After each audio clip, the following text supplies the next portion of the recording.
Talvez, em todo o Brasil, não exista um lugar mais controverso para se viver do que o Rio de Janeiro. É nesse município que se encontram belas paisagens, monumentos históricos e pontos turísticos mundialmente conhecidos. No entanto, também é no Rio que estão os becos escuros, onde jovens e adultos são mortos sem qualquer piedade. Um desses lugares é o Complexo da Maré, uma das favelas mais antigas da cidade. De acordo com um estudo realizado em 2021 pelo projeto Construindo Pontes, o estresse, a ansiedade, a depressão e as tentativas de suicídio estão entre os principais problemas relatados por mais de 1.000 moradores da Maré entrevistados. Os pesquisadores constataram que 44% dos entrevistados já estiveram em meio a um tiroteio e pelo menos 73% desses passaram por essa experiência em mais de uma ocasião.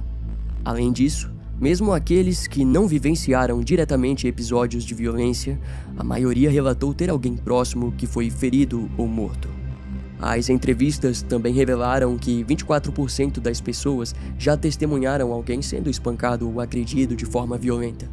Todos esses eventos funcionam como estressores na vida dos moradores, influenciando suas escolhas e muitas vezes levando eles a caminhos moldados pelo trauma que vivenciam.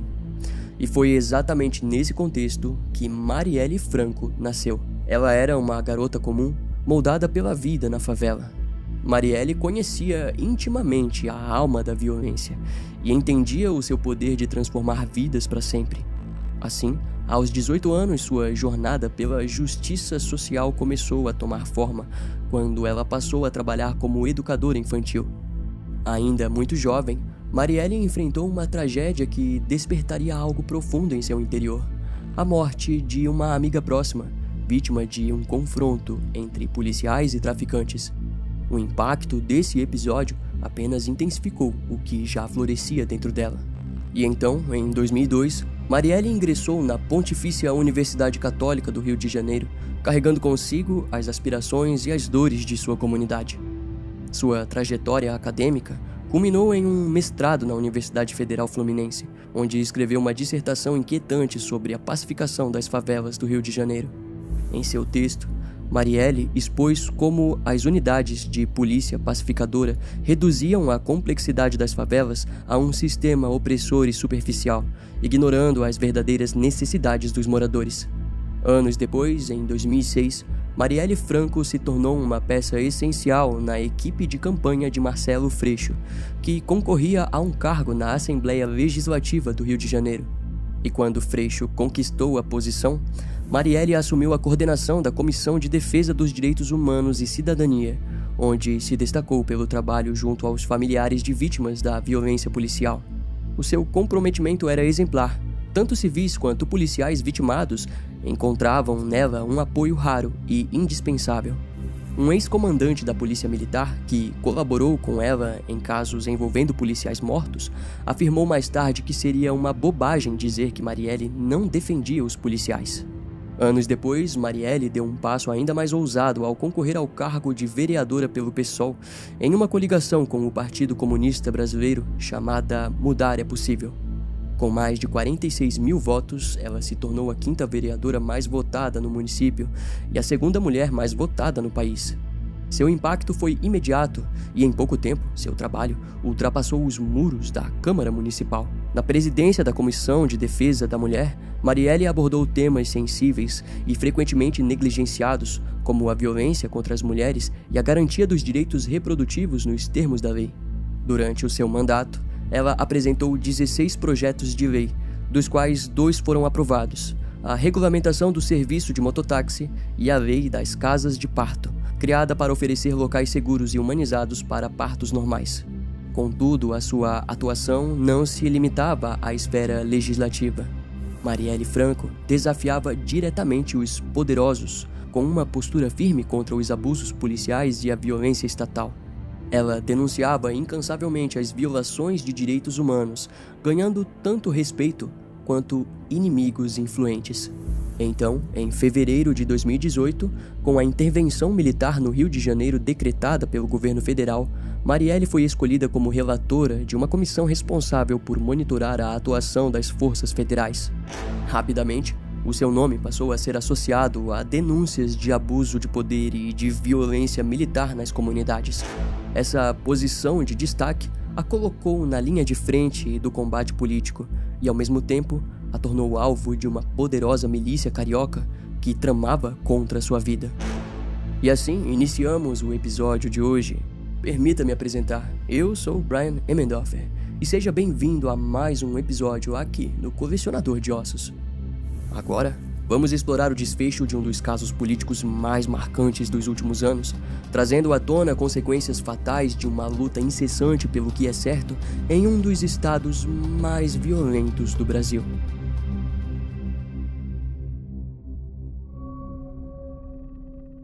Na noite do dia 14 de março de 2018, Marielle Franco participou de um evento na Lapa, intitulado Jovens Negras Movendo Estruturas, onde debateu com a juventude negra. Junto de Marielle estavam sua assessora, Fernanda Chaves, e seu motorista Anderson Pedro Matias Gomes, de 39 anos. Naquela noite, Anderson levou as duas até o evento, realizado na Casa das Pretas, que ficava na Rua dos Inválidos. O debate começou por volta das 7 horas da noite e Marielle permaneceu no local até pouco depois das 9. Ao final do evento, ela deixou a Casa das Pretas acompanhada de Fernanda e Anderson. A assessora aceitou uma carona, já que morava próximo à residência de Marielle. Antes de entrar no carro, Marielle comentou que gostaria de se sentar no banco de trás para esticar as pernas e descansar. E assim, Anderson seguiu em direção ao centro da cidade. Então, por volta das 9h30 da noite, enquanto trafegavam pela rua Joaquim Parales, no Estácio, Anderson parou em um sinal vermelho. E foi nesse momento que um carro prata se alinhou ao lado do veículo deles. O vidro do passageiro do carro suspeito abaixou e mais de 10 disparos foram efetuados em direção à parte do veículo onde Marielle estava. 9 disparos atingiram a lataria e 4 perfuraram o vidro. Os disparos acertaram fatalmente Marielle e Anderson, enquanto Fernanda, milagrosamente, escapou com vida. A assessora sofreu apenas ferimentos leves causados por estilhaços. Ela conseguiu se abaixar a tempo porque estava sem cinto de segurança. E após o ataque, os atiradores fugiram rapidamente. Mesmo em seus últimos instantes de consciência, Anderson avançou com o carro alguns metros, até que Fernanda, completamente ensanguentada e em choque, puxou o freio de mão para parar o veículo.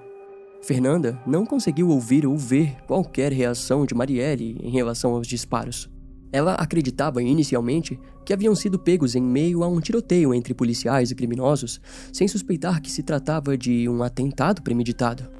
Pouco tempo depois, uma viatura da polícia militar passou pelo local onde o carro de Marielle e Anderson havia sido alvejado. Fernanda, ainda em estado de choque, pediu ajuda aos policiais, mas foi informada de que outra viatura seria enviada ao local. Quando as autoridades finalmente chegaram, as mortes das vítimas foram confirmadas e Fernanda foi levada ao hospital. Ainda na cena do crime, a polícia constatou que Marielle havia recebido 3 disparos na cabeça e 1 no pescoço, morrendo instantaneamente. Já Anderson Gomes, o motorista, foi alvejado por 3 disparos nas costas e sucumbiu lentamente. Em pouco tempo, todas as vítimas foram identificadas e o assassinato de uma figura política de destaque levou o caso a ser entregue à Polícia Federal para investigação. Desde o início, o crime não parecia ser um ato comum, mas sim uma execução. A principal evidência era o fato de que nenhum item de valor havia sido roubado. 2 dias depois, a Polícia Federal anunciou que uniria forças com a Polícia Civil do Rio de Janeiro para investigar o caso. O delegado Rivaldo Barbosa, chefe da Polícia Civil, confirmou acreditar na teoria de execução, reforçando que, além de nenhum pertence ter sido levado, Marielle era amplamente conhecida por sua atuação em defesa das comunidades carentes e militantes. Ela denunciava frequentemente mortes atribuídas à polícia e trabalhava na proteção dos direitos humanos, especialmente de moradores negros e mulheres das favelas.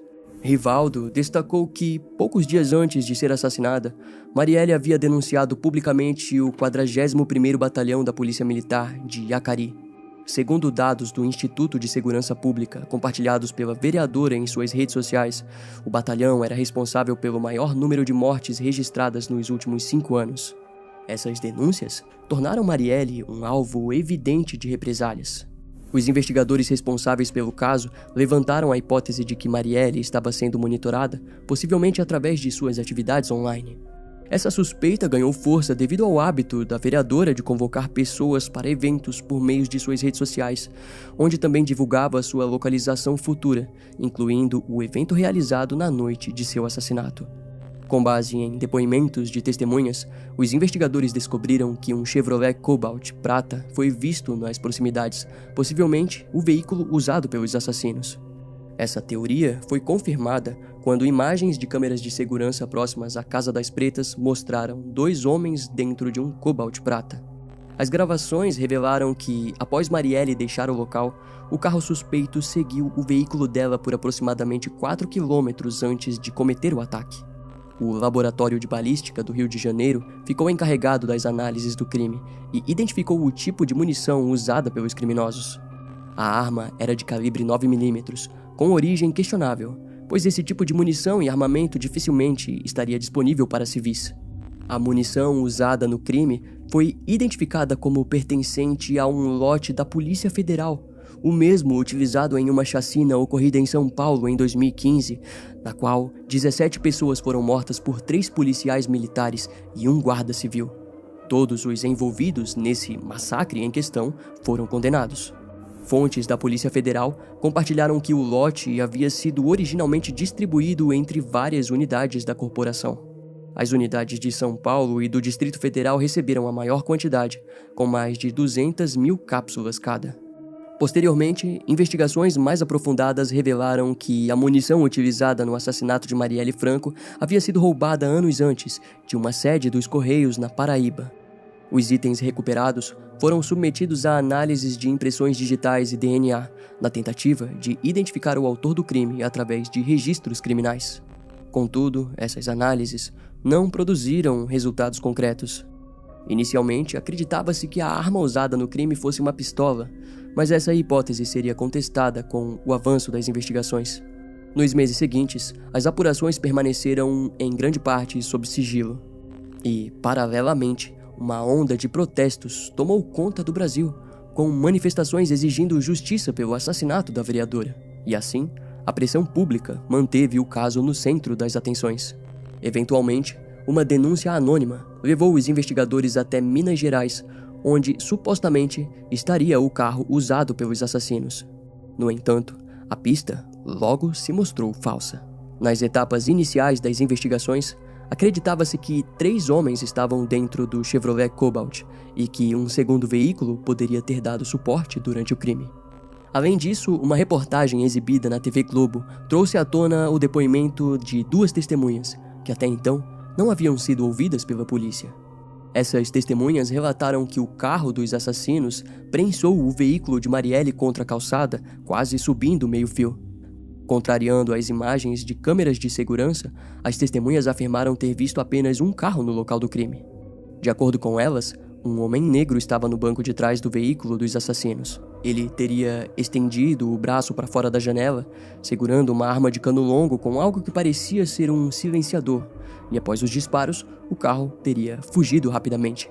As testemunhas também revelaram que, na época, policiais militares as afastaram do local do crime e não registraram seus depoimentos.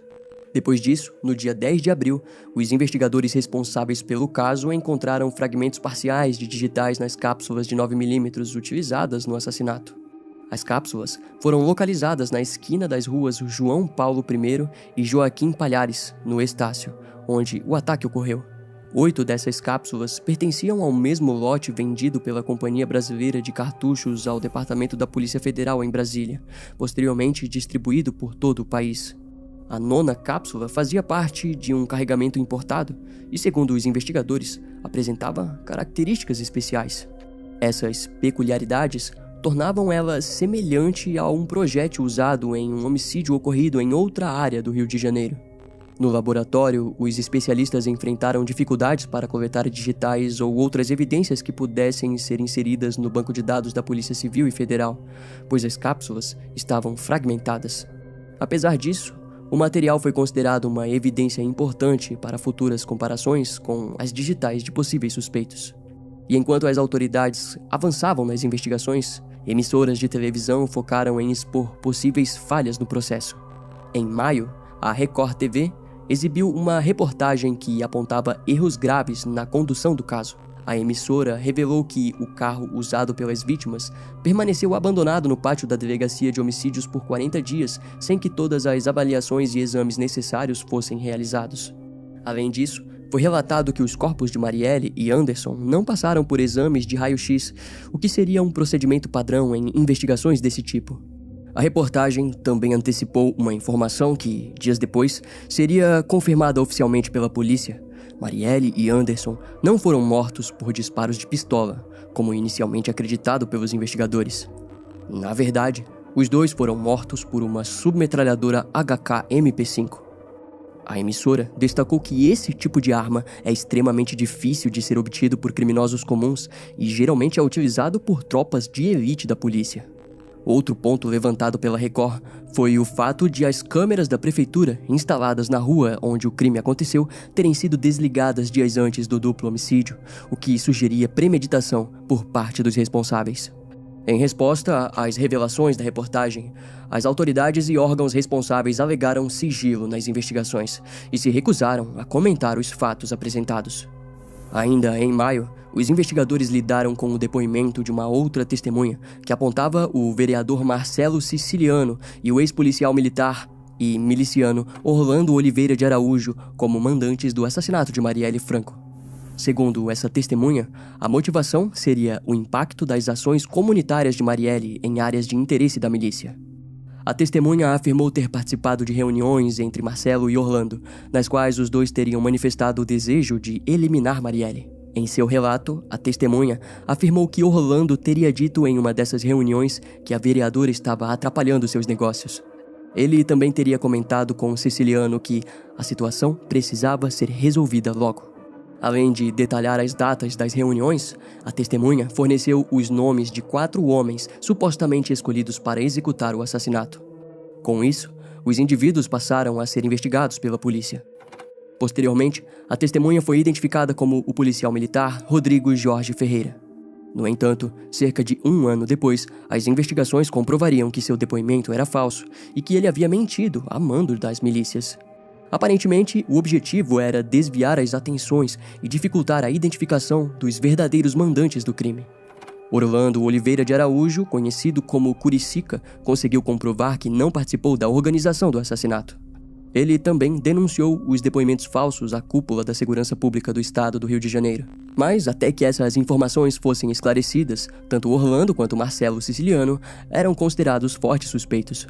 Com isso, os investigadores do caso de Marielle Franco realizaram uma longa reconstituição do crime, que levou 5 horas entre a noite e a madrugada. O objetivo era reproduzir o momento em que os assassinos dispararam contra o carro onde estavam Marielle e Anderson. Para isso, foram utilizadas armas e munições reais, com a intenção de ajudar as testemunhas a reconhecerem o som da arma usada no crime.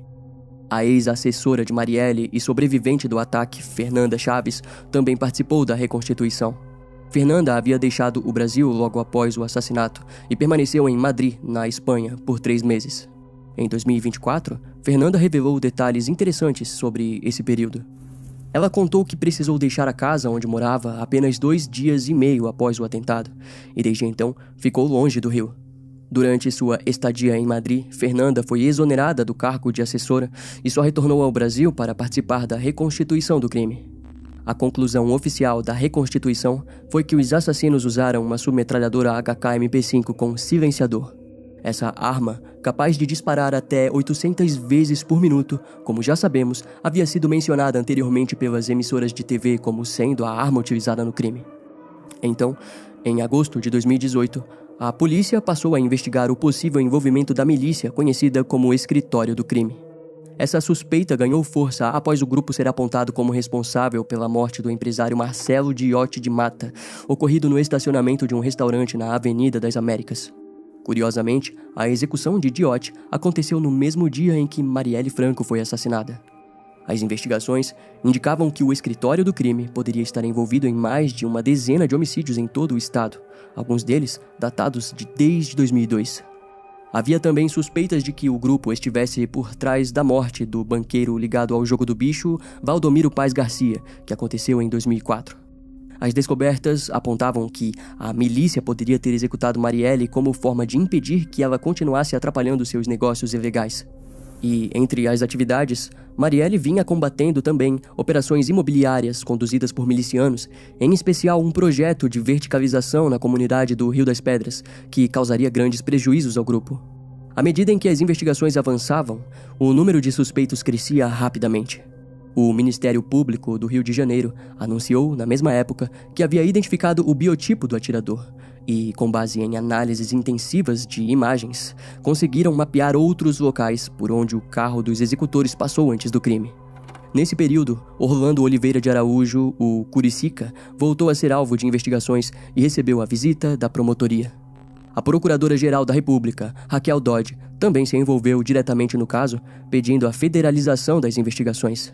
Além disso, ela também denunciou o conselheiro do Tribunal de Contas do Estado do Rio de Janeiro, Domingos Brazão, por obstrução de justiça. Aquela foi a primeira vez em que o nome de Domingos Brazão surgiu como parte do caso. De acordo com as evidências apresentadas pela promotoria, Domingos teria sido responsável por implantar a testemunha falsa que acusou Marcelo Siciliano e Orlando Curicica de serem os mandantes do crime. Entretanto, a Justiça rejeitou tanto o pedido da federalização quanto a denúncia contra Domingos Brazão. Naquela altura, o caso de Marielle Franco já havia passado por inúmeras reviravoltas. O Ministério Público do Rio de Janeiro já havia mudado o grupo de investigadores 4 vezes e perdido 2 promotoras que alegaram interferências externas nas investigações. A Polícia Civil, por sua vez, já havia trocado 5 delegados responsáveis pelo caso. Mas apesar dos altos e baixos ao longo das investigações, ainda havia pessoas determinadas a resolver o crime, o que, eventualmente, levaria a uma descoberta crucial que desencadearia o desfecho desse mistério. Em meados de março de 2019, quase um ano após o assassinato de Marielle Franco, a força-tarefa que investigava o caso fez um grande avanço ao analisar mais profundamente as imagens disponíveis. De acordo com as fontes, utilizando tecnologia de raios infravermelhos, os especialistas do Laboratório de Imagem do Ministério Público do Rio de Janeiro conseguiram identificar uma grande tatuagem no braço direito do atirador. Embora ele estivesse usando uma luva preta, outros frames capturados mostraram o restante da tatuagem em um momento em que o suspeito estava encostado no Chevrolet Cobalt, pouco antes do crime. Com essa nova pista, a Polícia Civil iniciou buscas por suspeitos que possuíssem uma tatuagem semelhante. Com o apoio da Coordenadoria de Segurança e Inteligência do Ministério Público, o primeiro suspeito foi identificado. Tratava-se do ex-policial militar e sargento da polícia Ronnie Lessa, um homem de pouco mais de 40 anos. Para confirmar as suspeitas, os investigadores analisaram imagens de Ronnie em um hospital, capturadas após ele ter sido vítima de uma tentativa de assalto ocorrido algum tempo depois do homicídio de Marielle. Além disso, fotos e vídeos obtidos de um estande de tiro onde Ronnie costumava praticar mostravam claramente a tatuagem em seu braço. Os especialistas também concluíram que o formato do braço de Ronnie, assim como sua musculatura, era compatível com o perfil físico do atirador capturado nas imagens analisadas. As investigações realizadas pelo Ministério Público do Rio revelaram também irregularidades patrimoniais. Ronnie possuía bens incompatíveis com sua renda declarada. Posteriormente, foi descoberto que ele vinha pesquisando informações sobre o endereço e o CPF de Marielle Franco, o que reforçou ainda mais as suspeitas contra ele. E diante dessas evidências, Ronnie foi preso sob a acusação de ser um dos responsáveis pelo assassinato de Marielle Franco e de seu motorista, Anderson Gomes. Durante sua primeira conversa com as autoridades, Ronnie confessou que já havia tentado matar Marielle em 2017, mas que o plano foi frustrado. Segundo ele, a tentativa não se concretizou porque seu companheiro e motorista Maxwell Simões Correia hesitou em continuar, alegando problemas mecânicos no veículo. Maxwell foi posteriormente localizado e preso sob a suspeita de ter escondido as armas utilizadas no assassinato de Marielle. Ainda em março de 2019, vários fuzis desmontados foram encontrados na casa de um amigo de Ronnie Lessa, configurando a maior apreensão desse tipo de arma na história do Rio de Janeiro. O morador afirmou que guardou os equipamentos a pedido de Ronnie, mas negou saber para o que seria utilizado. Com essa descoberta, Ronnie foi formalmente acusado de tráfico de armas. Além disso, o depoimento de Ronnie levou os investigadores até o motorista do Chevrolet Cobalt, o ex-sargento da Polícia Militar Elcio de Queiroz. Segundo a polícia, Elcio foi escolhido como parceiro de Ronnie no crime devido à sua experiência de 2 décadas na corporação.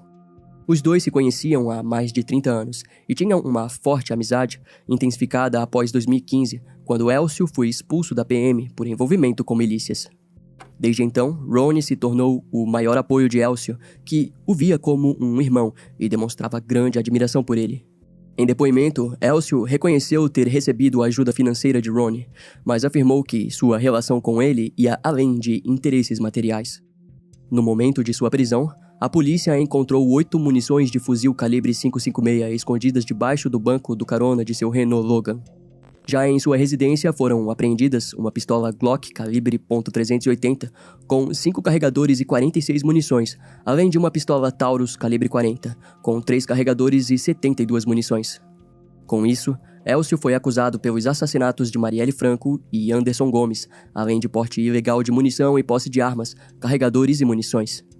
Então, com os 2 suspeitos esperando o julgamento, a partir de julho de 2019, as investigações se concentraram em localizar as armas utilizadas no crime. Para isso, os investigadores contaram com o apoio da Marinha. Uma testemunha, um barqueiro da região do Quebra-Mar, na Barra da Tijuca, revelou que após o assassinato de Marielle, fez uma viagem de barco com 3 homens e uma mulher. Segundo ele, o grupo embarcou com uma caixa de papelão pesada, que continha caixas menores e uma mala de viagem. Durante a travessia, o barqueiro observou o grupo abrir a caixa e retirar 6 fuzis que foram jogados no mar. Ao final do trajeto, um dos homens lhe pagou R$300 antes de irem embora. Posteriormente, esse homem foi identificado como Márcio Montavano. A mulher presente foi identificada como Elaine Lessa, esposa de Ronnie, acompanhada de seu irmão Bruno e outro homem chamado Josinaldo.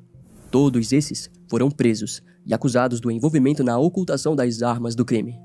E assim, Ronnie Lessa se tornou o principal alvo das investigações. Ele foi oficialmente descrito como o responsável pelas mortes de Marielle Franco e seu motorista Anderson Gomes. Ronnie tinha uma carreira promissora na Polícia Militar, marcada por operações de alto risco e por sua atuação no Esquadrão da Morte conhecido como Escuderie Détective Lecoq, que buscava vingar a morte de policiais.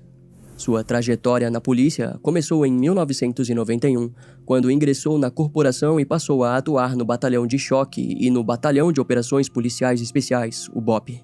Em meados de 1997, Ronnie foi promovido por atos de bravura em 2 ocasiões e recebeu diversas homenagens e condecorações na Câmara dos Vereadores do Rio de Janeiro.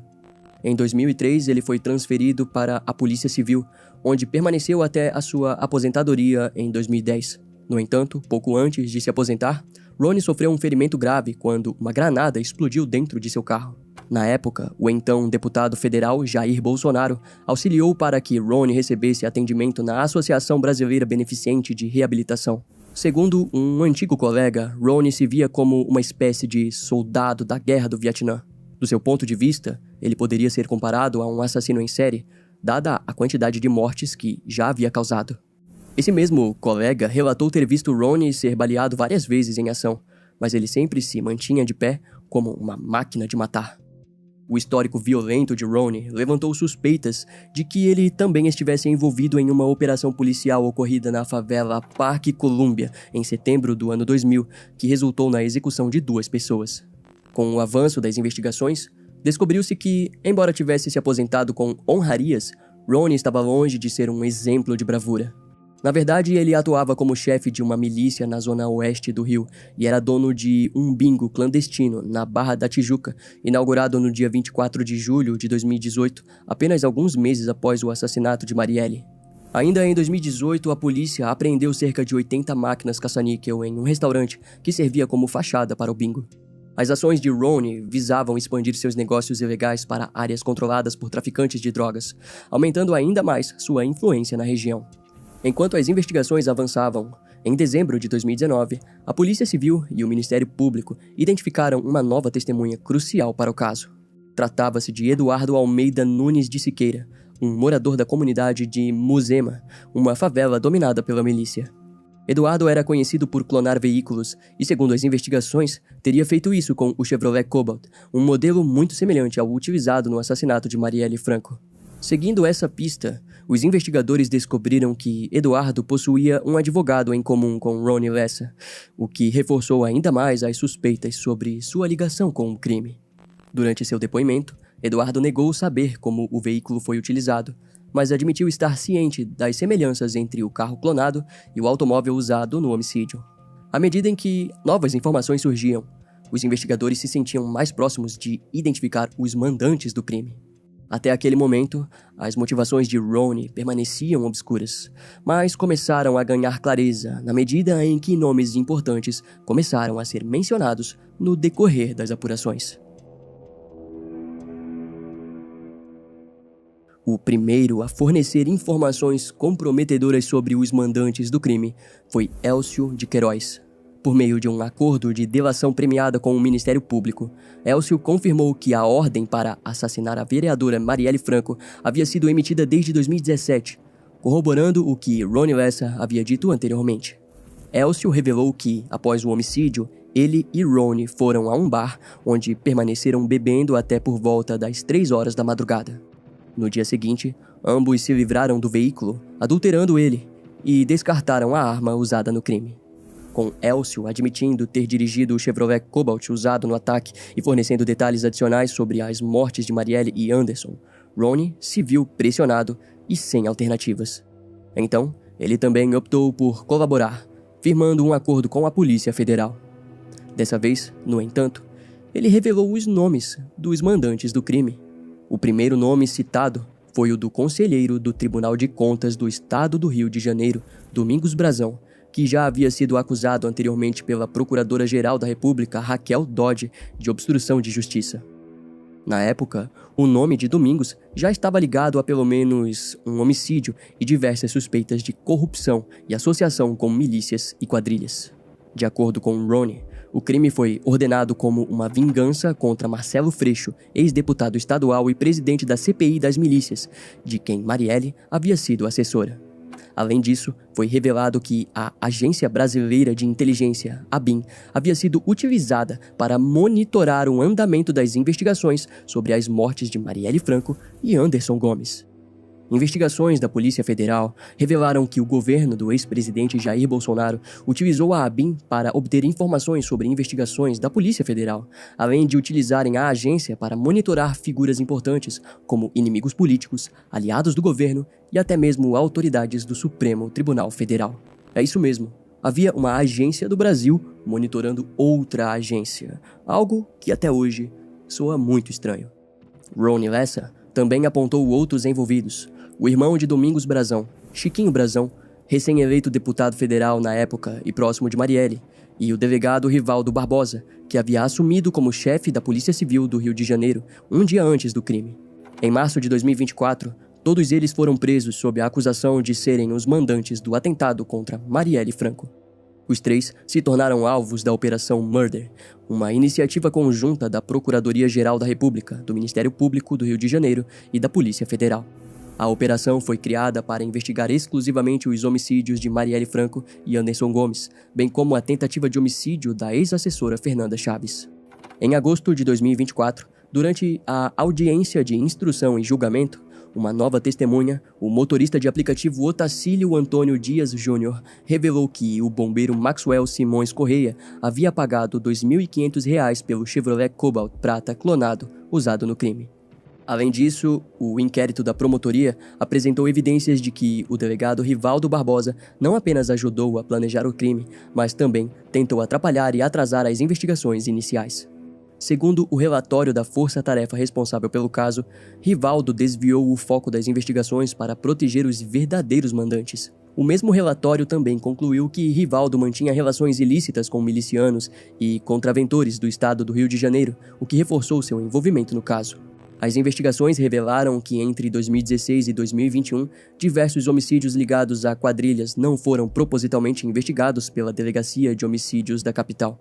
Ao longo do período, desde o assassinato de Marielle Franco, Rivaldo Barbosa levantou o nome de Giniton Lages, o primeiro delegado responsável pelo caso, que posteriormente também se tornou alvo das investigações.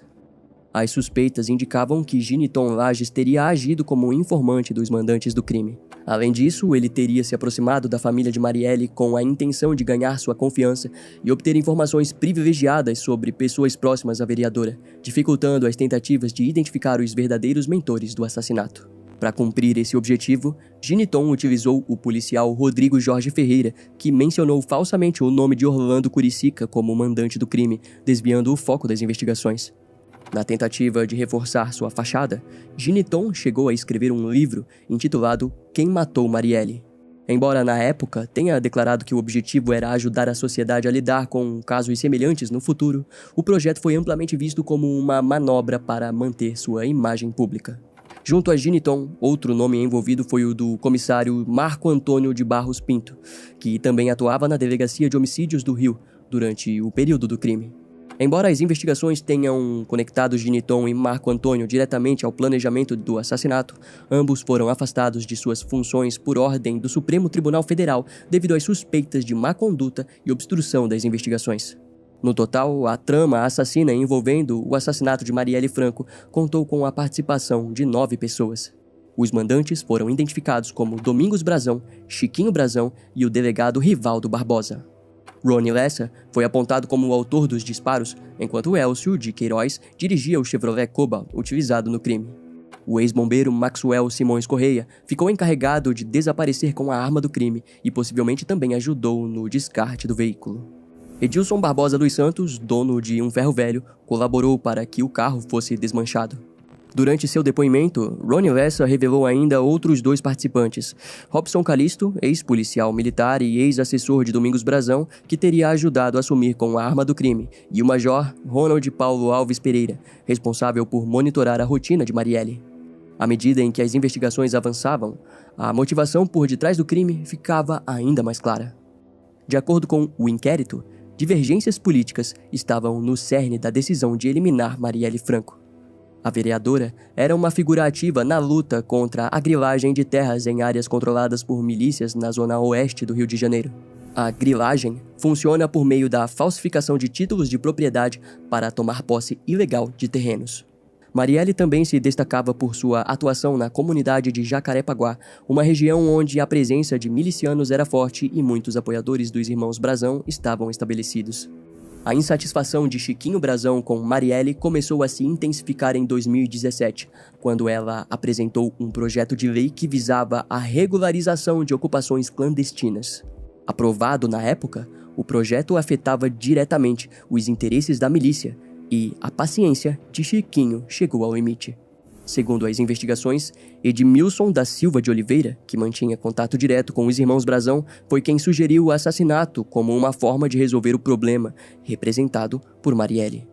Na primeira reunião para planejar o crime, Domingos Brazão afirmou que Marielle já estava sendo monitorada com a ajuda de um miliciano infiltrado no PSOL, identificado como Laerte da Silva de Lima. Por meio dele, os irmãos Brazão descobriram que Marielle vinha pedindo à população que não aderisse aos novos loteamentos em áreas controladas pela milícia. Durante a reunião, Rony Lessa perguntou o que ganharia em troca da execução. Em resposta, os irmãos Brazão ofereceram um grande loteamento e o comando de alguns grupos paramilitares. O delegado Rivaldo Barbosa também participou da reunião e destacou que o assassinato não deveria ocorrer durante o deslocamento de Marielle para a Câmara dos Vereadores, a fim de evitar uma repercussão imediata que pudesse dificultar o encobrimento do crime. Porque, se isso acontecesse, as investigações teriam indícios claros de motivação política e, consequentemente, seriam transferidas para a esfera federal. E sem a participação da Polícia Federal, Rivaldo Barbosa poderia controlar as investigações dentro de sua jurisdição. Além disso, o delegado ofereceu a Rony Lessa a garantia de que ele jamais seria preso pelo crime. Quando Rivaldo foi preso, a Força-Tarefa descobriu que o delegado já comandava, na época, um esquema de corrupção de grande alcance dentro da Delegacia de Homicídios do Rio de Janeiro. Usando sua influência, Rivaldo havia firmado acordos com grandes criminosos para encobrir a autoria e as motivações de diversos homicídios conectados a eles. Apesar das promessas de proteção, Ronnie Lessa perdeu a paciência devido às dificuldades de se aproximar de Marielle. Ele insistiu que Rivaldo o autorizasse a matá-la durante um trajeto para a Câmara de Vereadores, mesmo sabendo que isso aumentaria as chances de ser capturado, e os mandantes acabaram concordando com o plano. No entanto, o cenário mudou quando um dos informantes alertou que Marielle estaria presente no evento Jovens Negras Movendo Estruturas, na Lapa, naquela noite. Tal informação facilitava a execução, e Ronnie aproveitou a oportunidade. Ele chamou Elcio de Queiroz, que assumiu o papel de motorista, e juntos partiram para cometer o assassinato. Em seu depoimento, Elcio relatou que, durante os disparos, sentiu as cápsulas das balas caindo em sua cabeça e pescoço. Contudo, o atirador o tranquilizou, dizendo apenas para ficar calmo. Foi apenas depois que Elcio descobriu que Anderson Gomes também havia sido morto no ataque. De forma geral, Marielle foi assassinada por um motivo torpe, resultado de disputas policiais e interesses criminosos. Anderson, por outro lado, tornou-se uma vítima colateral de um atentado cruel e premeditado. As primeiras condenações relacionadas ao caso de Marielle Franco começaram ainda em 2020, quando o ex-policial Elcio Vieira de Queiroz foi sentenciado pelo porte de munições e pela posse de armas de fogo e carregadores encontrados no dia de sua prisão. Em sua residência, as autoridades localizaram uma pistola Glock calibre .380, 5 carregadores e 46 munições, além de uma pistola Taurus calibre .40 com 3 carregadores e 72 munições. A sentença de Elcio foi de 5 anos de prisão em regime aberto, mas devido às acusações de homicídio no caso de Marielle Franco, ele permaneceu preso na Penitenciária Federal de Porto Velho. 2 anos depois, Ronnie Lessa, que também estava preso por acusações relacionadas ao caso, foi condenado a 5 anos de prisão por tráfico internacional de armas. Segundo as investigações, os itens encontrados tinham como objetivo adicional dificultar a identificação da origem dos disparos efetuados no atentado contra Marielle. Em maio de 2024, o policial Rodrigo Ferreira e a advogada Camila Nogueira foram condenados por sua participação na trama conduzida por Domingos Brazão e pelo delegado Giniton Lages, o primeiro responsável pelas investigações. Rodrigo admitiu falsamente que o Rolando Curicica era o mandante do crime, contando com o apoio de Camila para sustentar essa narrativa. Ambos foram condenados a 4 anos e 6 meses de prisão em regime fechado por obstrução das investigações. O dono do ferro velho, Edilson Barbosa dos Santos, acusado de destruir o Chevrolet Cobalt Prata usado no dia do crime, foi o primeiro a ser condenado por um ato diretamente relacionado ao homicídio de Marielle. No dia 30 de setembro de 2024, ele foi sentenciado a 5 anos e 17 dias de prisão. O julgamento de Ronnie Lessa e Elcio de Queiroz começou na última semana de outubro de 2024, no 4º Tribunal do Júri da Justiça do Rio de Janeiro. Ambos foram acusados de duplo homicídio triplamente qualificado por motivo torpe, emboscada e recursos que dificultou a defesa das vítimas, além da tentativa de homicídio contra Fernanda Chaves e pela ocultação do Cobalt Prata clonado usado no crime. No primeiro dia de julgamento, os trabalhos duraram quase 14 horas, com depoimentos e interrogatórios intensos. Foram ouvidas 8 testemunhas, sendo 6 de acusação e 2 de defesa, além dos próprios réus. Em seu depoimento, Ronnie Lessa descreveu em detalhes os preparativos para o assassinato de Marielle Franco, revelando que chegou a testar a arma utilizada em um terreno da região.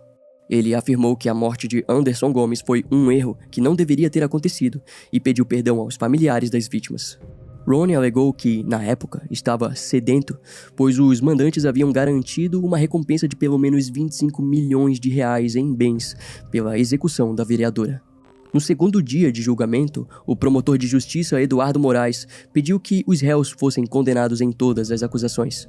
Ele argumentou que Ronnie e Elcio só confessaram a participação no crime e delataram os mandantes após receberem benefícios em troca, e que até então haviam negado qualquer envolvimento.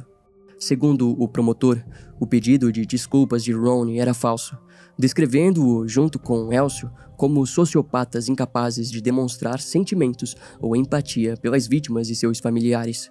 Ao longo do julgamento, a promotoria optou por não apresentar fotos das vítimas, concentrando-se exclusivamente na condenação dos responsáveis.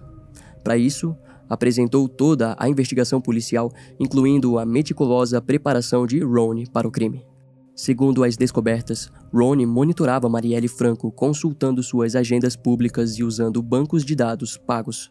Em novembro de 2017, ele adquiriu no website de compras Mercado Livre um equipamento rastreador veicular sem fio com bateria de longa duração. No mês seguinte, pesquisou sobre adesivo anti-radar. Já em janeiro de 2018, comprou uma caixa impermeável para enterrar armas de até 114 centímetros por R$ 1.399,40, que foi entregue diretamente em sua residência. Nesse período, Ronnie também pesquisou acessórios para a submetralhadora HK-MP5, a mesma usada no crime. Ele demonstrou interesse em informações sobre deputados que haviam votado contra a intervenção federal no estado do Rio de Janeiro. Suas buscas na internet frequentemente incluíam termos relacionados ao deputado federal Marcelo Freixo, à época filiado ao PSOL. Entre os termos pesquisados estavam morte ao PSOL, morte de Marcelo Freixo e Marcelo Freixo enforcado. As evidências apontaram para uma preparação meticulosa e planejada, indicando a frieza de Ronnie como executor do crime. Suas ações demonstravam um esforço intenso para garantir que o assassinato fosse cometido de forma assertiva, enquanto suas buscas revelaram uma mentalidade profundamente obcecada e perigosa. No desfecho do julgamento, o 4º Tribunal do Júri do Rio de Janeiro condenou ambos os réus. Ronnie Lessa, identificado como o autor dos disparos, recebeu uma pena de 78 anos e 9 meses de prisão. Já Elcio de Queiroz, que dirigiu o Chevrolet Cobalt usado no atentado, foi condenado a 59 anos e 8 meses de prisão. No entanto, devido aos acordos de delação premiada firmados com o Ministério Público, essas penas serão reduzidas. Elcio cumprirá no máximo 12 anos em regime fechado, enquanto Ronnie ficará preso por até 18 anos, seguidos de mais 2 anos em regime semiaberto. Além disso, os prazos das penas já estavam valendo desde 12 de março de 2019, data em que ambos foram presos, 1 ano após o crime. Assim, 5 anos e 7 meses serão descontados das penas máximas. O acordo de delação, no entanto, pode ser anulado caso a promotoria descubra que os réus mentiram em seus depoimentos ou que descumpriram quaisquer obrigações previstas no acordo. Após a condenação, Ronnie e Elcio foram transferidos para penitenciárias estaduais, onde cumprem suas sentenças. Além das penas, os dois também foram condenados a pagar R$ 3.500.000 em indenizações relacionadas ao caso, incluindo uma pensão para o filho do motorista Anderson Gomes, que será paga até ele completar 24 anos. Durante a leitura das sentenças, a família de Marielle Franco e Anderson Gomes ficaram visivelmente comovidas. O julgamento foi marcado por momentos de profunda angústia, em que, por diversas vezes, os familiares precisaram deixar a sala devido à carga emocional dos depoimentos e revelações apresentadas no processo. Até o momento, a arma utilizada por Ronnie Lessa no assassinato de Marielle Franco, uma submetralhadora HK-MP5, permanece com um paradeiro desconhecido. Segundo Ronnie, a arma foi descartada em um córrego da região logo após o atentado. As investigações sugerem que os irmãos Brazão teriam pedido que a arma fosse entregue a eles após o crime, mas essa informação carece de confirmação. Outra hipótese levantada é que Robson Calisto, o ex-assessor de Domingos Brazão, tenha sido responsável por dar o destino final à arma. Quanto ao silenciador utilizado no crime, Ronnie afirmou que ele pode ter sido descartado no mar junto com outras armas e itens jogados por seus cúmplices. O Chevrolet Cobalt usado no dia da execução também continua desaparecido. As evidências indicam que o veículo foi desmanchado na região do Morro da Pedreira, apagando quaisquer rastros que poderiam ligar os criminosos ao atentado. No momento da gravação desse doc, o julgamento dos mandantes do assassinato de Marielle Franco, Domingos e Chiquinho Brazão, está nas mãos do Supremo Tribunal Federal do Brasil, que considera realizar o julgamento ainda este ano. O mesmo processo julgará outros cúmplices do crime, incluindo o delegado Rivaldo Barbosa, apontado como mentor do assassinato, Robson Calisto, ex-policial militar e ex-assessor de Domingos Brazão, acusado de auxiliar no desaparecimento da arma do crime, e o major Ronald Paulo Alves Pereira, responsável por monitorar a rotina de Marielle Franco. Apesar dos avanços, ainda não há uma data marcada para o julgamento, deixando claro que a busca por justiça no caso de Marielle Franco está longe de acabar. Ao longo dos anos de busca por justiça, a sociedade se comoveu profundamente com o caso de Marielle Franco, o que deu origem a diversos trabalhos sociais e manifestações artísticas. A morte da vereadora e ativista carioca não apenas tirou de cena uma figura emblemática da luta por direitos humanos, mas também expôs questões cruciais sobre violência, impunidade e representatividade no Brasil. Marielle era símbolo de resistência, uma mulher negra nascida no Complexo da Maré, uma das maiores favelas do Rio de Janeiro. Ao longo de sua carreira, construiu uma trajetória política pautada na defesa das minorias e na denúncia da violência estatal.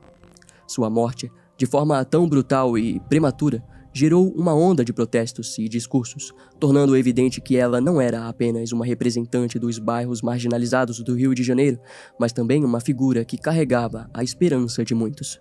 Eleita vereadora em 2016 com mais de 46 mil votos, Marielle tornou-se a 5ª candidata mais votada do Rio. Sua atuação na Câmara Municipal se destacou pela defesa dos direitos das mulheres, da população negra, LGBTQIA+, e pela luta incansável contra a violência policial nas favelas. Em fevereiro de 2018, durante a intervenção federal militar no Rio de Janeiro, Marielle tornou-se uma das vozes mais críticas, denunciando os abusos e a repressão nas comunidades. Essa postura firme a transformou em uma ameaça para aqueles que lucravam com a violência e a repressão institucionalizadas. O assassinato de Marielle Franco chocou o Brasil, evidenciando a rapidez com que uma figura como ela poderia ser silenciada. Sua morte trouxe à tona questões urgentes sobre a segurança daqueles que lutam por causas sociais, reforçando a vulnerabilidade de ativistas e defensores dos direitos humanos. Esse crime não apenas gerou indignação, mas também despertou um sentimento de urgência em relação à proteção dessas pessoas. O impacto da tragédia deu origem a uma onda de protestos massivos. No Rio de Janeiro, milhares de pessoas tomaram as ruas em repúdio ao assassinato, erguendo cartazes com mensagens como "Marielle presente" e "Quem mandou matar Marielle?". Em cidades como São Paulo, Brasília e Belo Horizonte, manifestações de solidariedade também ganharam força, transformando o nome de Marielle em um símbolo de resistência e luta por justiça. No exterior, manifestações em memória de Marielle Franco também ocorreram em cidades como Nova York, Paris, Lisboa e Buenos Aires, onde grupos de direitos humanos e ativistas se reuniram para homenageá-la e exigir justiça. Esses protestos transcenderam as fronteiras, dando visibilidade global às questões que Marielle defendia, como a luta contra a violência estatal, o feminicídio e a marginalização de minorias. As manifestações internacionais também abriram espaço para que outras pautas sociais ganhassem destaque. No Brasil, o impacto de sua morte impulsionou debates sobre violência policial e a necessidade de políticas que protejam mulheres, negros e pessoas LGBTQIA+. Esses eventos reafirmaram a importância de Marielle para as minorias que representava, tornando seu nome um marco na luta por igualdade e justiça. Curiosamente, e a partir de sua morte, o Brasil registrou um aumento significativo no número de candidaturas de mulheres negras, ativistas e pessoas LGBTQIA+, em várias partes do país. Inspirados por seu exemplo, muitos candidatos adotaram as bandeiras de justiça e igualdade que Marielle defendia, promovendo uma transformação no cenário político brasileiro. Esse movimento resultou em um aumento da representatividade dessas minorias, algo que Marielle sempre almejou em vida. Com os holofotes voltados para o Brasil, outros países começaram a acompanhar o progresso nas investigações, aumentando a pressão por transparência e exigindo resultados concretos. Contudo, o caso também expôs as frequentes interferências externas que dificultaram o processo, revelando os desafios enfrentados na busca por justiça. Agora, com o caso oficialmente encerrado, Marielle Franco deixa um legado que transcende sua morte. Sua imagem não é mais apenas um símbolo de luto, mas uma representação da luta contra a violência estatal e pela justiça social. Instituições e coletivos foram criados em sua homenagem, como o Instituto Marielle Franco, fundado por sua família para continuar seu trabalho e perpetuar seu legado.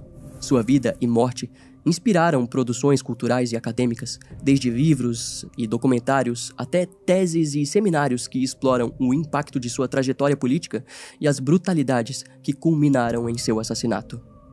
Murais, cartazes e manifestações em diferentes países exibem sua imagem como símbolo de resistência, reforçando a relevância de sua luta em um contexto global. Para muitos, a morte de Marielle assumiu um caráter de martírio, com suas crenças e princípios permanecendo vivos na sociedade brasileira. Ela não é lembrada apenas como uma vereadora do Rio de Janeiro, mas como uma força que inspira e mobiliza. Em cada protesto, em cada jovem que assume uma posição de liderança e em cada projeto social voltado às causas que ela defendia, a presença de Marielle Franco é sentida como um lembrete de que a sua luta continua.